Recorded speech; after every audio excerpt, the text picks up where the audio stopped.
Hi అమ్మ, welcome to Rama kitchen. ఇది అవిసె గింజలు కారప్పొడి చేస్తున్నానమ్మా. అవిసె గింజలు ఏమంటారు, నువ్వులు, కొంచెం జీలకర్ర, కొన్ని ధనియాలు వేసాను. వీటితోటి కారం కొడుతున్నాను, ఎందుకంటే టిఫిన్లోకైనా దేంట్లోకైనా బాగుంటుందమ్మా. ఇది టేస్ట్ చాలా బాగుంటుంది. ఇది అంటే ఇడ్లీలోకి బాగానే ఉంటుంది, రైస్లోకి బాగానే ఉంటుంది. ఇది ఇడ్లీ, దోశ అన్నిటికీ వేసుకోవచ్చు. ఇది ఇదిగోటి దీనికి సరిపడా ఎల్లుల్లి. అంటే నేను చింతపండు వేయనమ్మా, చింతపండు తినరు మా పిల్లలు ఎక్కువ ఇష్టంగా దీంట్లో, అందుకే చింతపండు వేయను. కారపొడిలో తక్కువ వేస్తాను. కొంచెం కరివేపాకు ఉంటే వేసుకుంటే బాగుంటుంది దీంట్లో. ఇంకా నేనైతే ఇంతే చేస్తున్నాను ఇది, ఎందుకంటే బాగుంటుంది, పాడవకుండా ఉంటుంది తొందరగా. కారం కూడా ఎక్కువ రోజులు ఉన్నా కూడా కొంచెం పాడవదు.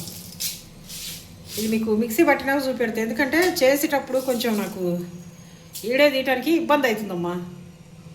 అట్లా అని చేయట్లేదు. ఈ మధ్య ఈడేసి కూడా తక్కువ వస్తున్నాయి నాయి. ఇంకా అది ఏదంటే ఇది కారపొడి పట్టినాక చూపెడతాము. ఇదమ్మా కారం పొడి చూపించాను కదా, అవిసె గింజల కారము. ఇవ్వండి, బాగుంటుంది ఇడ్లీకైనా దోశకైనా అన్నంలోకి.